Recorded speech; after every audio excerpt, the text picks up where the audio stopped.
friends. This is Mr. Abiel again.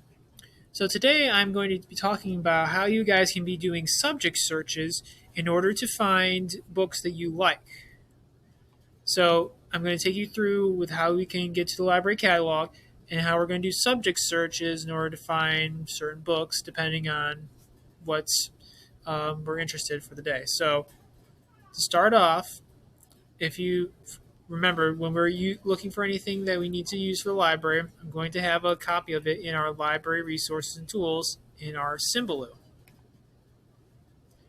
So when you click on it, of course, it will bring up all the links we have, and we can go to the library catalog. It's at the left-hand side, as the green box with a check mark.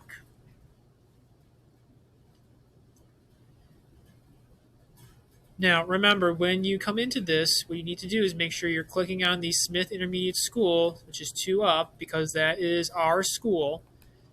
And once we click on it, it will bring up the search.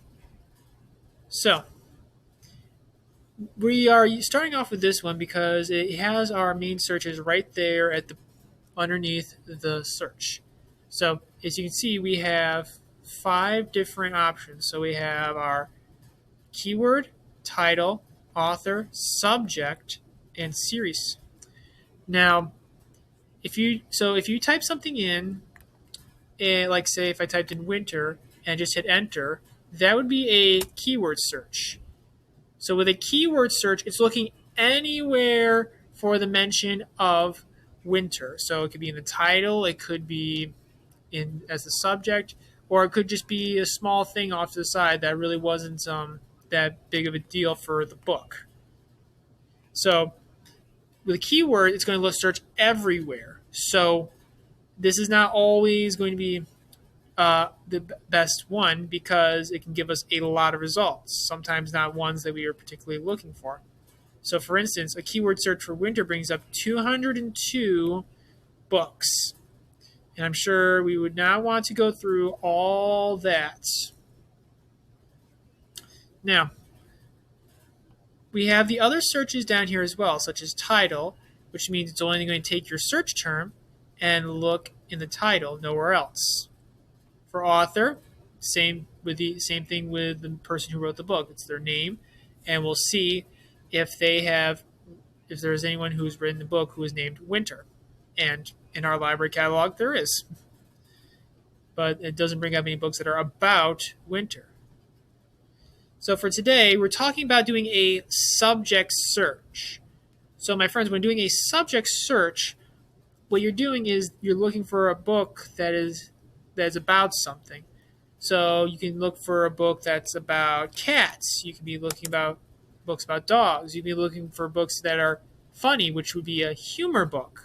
You can look for scary books, which are horror books.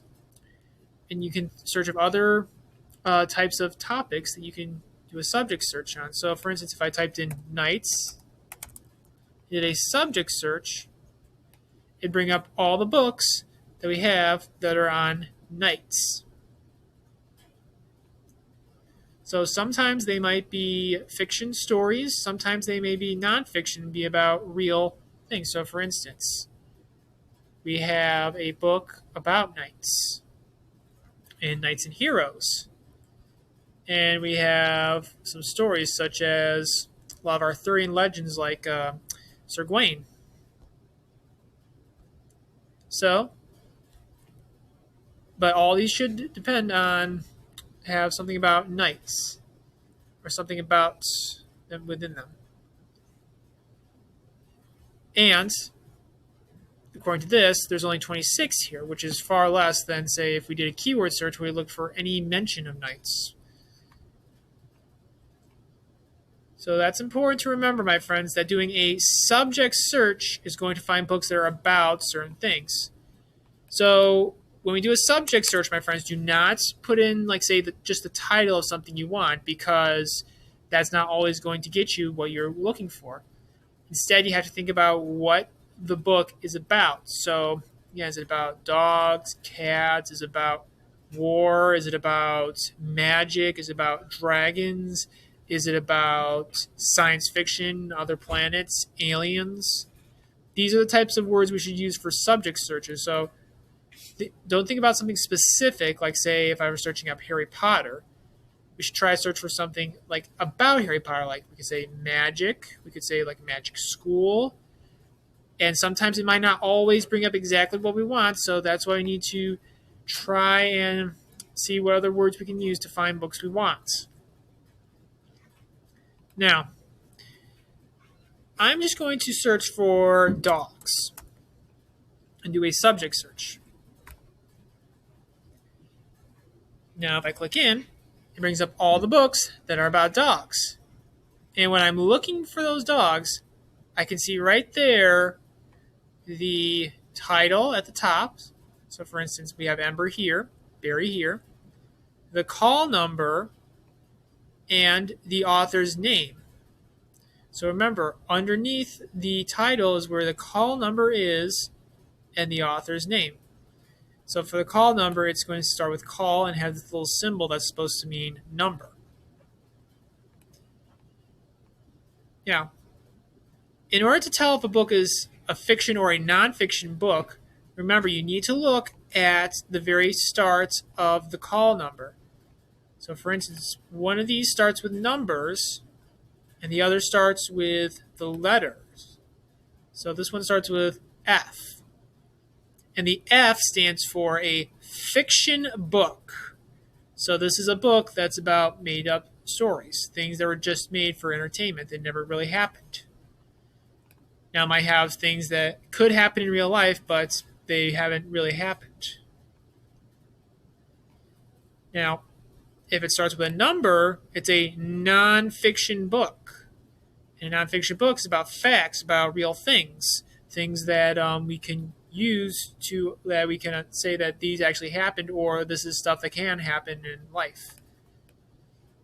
Now remember, after those letters or numbers, there's always 3 letters at the very end, so don't forget that. So my friends, I do hope we consider using subject searches when we are looking for books, because this is going to help us narrow down our results. This is the whole reason that we're doing a lot of these different types of searches, because in the future we're going to be focusing more on different types of searches we can do to get exactly the information we want or find more specific information. So make sure that if you're doing something that we're asking you to look for a subject, make sure to think about words that will relate to your book or something that you like. Now, I hope that we all have a good day, my friends. And if you need any help, just make sure to email me.